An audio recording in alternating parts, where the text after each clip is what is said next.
On refait des essais. Merci d'être présent au rendez-vous des experts que sont Jean-Michel Normand-Le Monde. Bonjour Jean-Michel. Bonjour. Mélina Priam, l'Autojournal. Bonjour Mélina. Bonjour. Stanislas Laroumet, Automoto. Bonjour.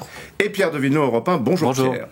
Alors, le petit bébé SUV de Volkswagen s'appelle T-Cross ou T-Cross, mais n'y a-t-il pas un parfum d'économie, d'austérité lié au Dieselgate? J'ai vu qu'il y avait beaucoup de papiers qui se posaient la question sur le thème. Mélina, Volkswagen se cherche. Je suis pas sûre. Après que Volkswagen est au sein du groupe Volkswagen, la marque Volkswagen n'est pas la seule à faire des économies. C'est sûr qu'il faut peut-être payer les amendes liées au Dieselgate. Après, le T-Cross, de toute façon, VV avait promis un SUV tous les 10 cm. On y est. Ça, c'est le petit dernier. 4,11 m, c'est la base de la Polo. Donc, à partir de ce moment-là, c'est vrai qu'à l'intérieur, il y a une déception sur la qualité des matériaux. Oui. Parce que on a tendance à attendre mieux d'une Volkswagen.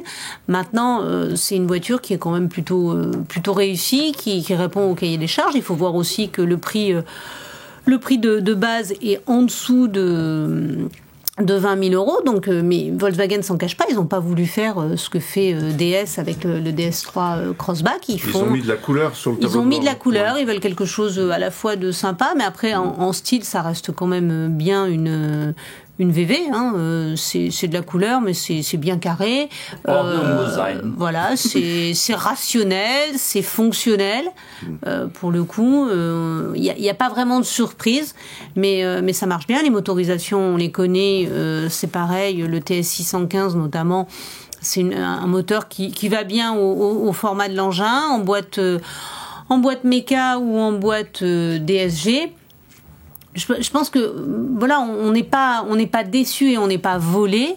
Maintenant, il y a effectivement une déception parce que les matériaux sont un peu cheap. Alors, économie ou pas, Jean-Michel? Là, on peut voir, quand on voit cette voiture, on voit ce qui coûte cher dans une voiture. Oui. Et ce qui coûte cher, c'est la planche de bord et c'est l'intérieur. Et c'est là où ils ont fait des économies parce que, effectivement, le groupe lui-même doit investir énormément dans l'électrification, doit payer des amendes, doit sortir vite des voitures parce que maintenant, ce sont les marques qui se renouvellent le plus vite qui réussissent le mieux. C'est pas un austère qui se marre, c'est un austère qui sourit légèrement. C'est un progrès. Est-ce que Volkswagen n'a pas toujours fait des voitures et ne fait pas toujours des voitures extrêmement extraverties, ce qui est un tout petit peu un problème sur cette catégorie-là, parce que la catégorie des petits SUV, c'est une catégorie de voitures où les consommateurs aiment bien les voitures gaies, même si elles sont pas très bien fichues. En témoigne du succès du Captur. Le Captur, c'est une voiture qui est pas très bien finie, mais qui est marrante, qui est sympa, qui est rigolote, et donc qui se vend. Là, il y a un effort, mais qui est un effort sans doute un peu insuffisant pour une marque qui n'est pas culturellement tentée de faire des choses forcément totalement empathiques, quoi. Qu'est-ce que ça donne au volant, Pierre? Ça donne que c'est petit. Enfin, moi, je fais 1m91, donc moi, j'attends un peu le T-Up. Je sais pas quand est-ce qu'il va sortir, celui-là. 4m11, donc il fera quoi? 3m80 ou 3m99. J'ai la sensation d'être dans toute forme de Volkswagen avec, finalement, on a l'impression qu'il y a une surassistance du volant, une surassistance de la boîte, une surassistance presque des pédales. Tout est assez facile et c'est plaisant de conduire ce genre de voiture. Effectivement, le moteur, il n'y a rien à voir. On peut avoir ce moteur-là sur les nouvelles Audi A1. Et il y a tellement rien à dire sur cette voiture que pour une fois, je vais me taire. Non, mais Volkswagen s'immisce quand même dans une catégorie où il y a déjà beaucoup de monde. Il y a le Captur, il y a le 2008 qui est vieillissant, le Captur qui va être remplacé cette année ou en fin d'année. Il y a les Hyundai, Kia. Enfin, il y a une grosse du bataille monde. là, oui. Et ouais, une grosse bataille. Il y a Seat, etc. Moi, ce que je regrette avec les Volkswagen, et c'est un peu ce que je regrette d'une manière générale dans tout le groupe, c'est qu'on passe d'un modèle à l'autre et qu'on pourrait faire un blind test et qu'on ne sait plus si on est au volant d'une Audi. Alors Audi n'a pas d'équivalent, mais si on est au volant d'une Skoda, d'une Seat ou d'une Volkswagen, C'est l'inverse du groupe PSA. C'est l'inverse du groupe là, il n'y a pas d'identité de... Si, il y a une identité, mais c'est quand même très, très proche. Mais aussi parce que le groupe PSA, à une époque, c'était ça. Quand on était, souvenez-vous des 807 et Évasion, franchement, il fallait vraiment regarder. Saxo 106 aussi. Oui. Saxo 106. D'un autre côté, vous montez dans une Volkswagen, vous êtes, j'ai envie de dire, tout de suite bien, parce que tout est facile, et en même temps, tout est fonctionnel, c'est rassurant, c'est bien. Et puis c'est plaisant, les commandes sont ultra douces, voilà, ça. Mais tout fonctionne. Oui. Non, et puis là, pour le coup, il est habitable, il est agile en ville, c'est habitable quand on est grand, encore une fois.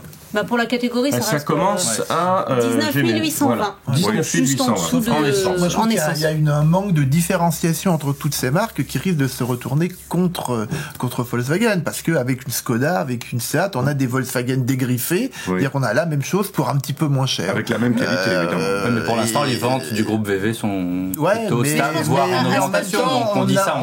Oui, mais on déprécie un peu les valeurs de la marque. À ce petit jeu-là, c'est peut-être Audi qui risque d'en payer... les pots cassés, parce que Audi, sur les dernières réalisations, on voit aussi qu'il y a des économies qui sont faites. En revanche, les prix... Et ce T-Roc se vend, ça sera la conclusion, ça marche? Je pense que ça va marcher. Bien sûr, ça va marcher. Mais l'avantage de Volkswagen, c'est qu'ils sont arrivés dans le SUV par le haut, avec un Touareg. Et après, ils sont descendus en gamme avec le Tiguan, etc., le T-Roc et le T-Cross maintenant. C'est l'inverse de ce que veulent faire les Français. On est toujours un peu timide, on va aller voir. Comme on n'a pas de légitimité sur le haut de gamme, on est obligé de... Et voilà, et surtout, on n'est pas aux États-Unis. Sauf que l'expérience prouve qu'il vaut mieux commencer par le haut et être... DS avec la DS7. Voilà. Oui, tout à fait.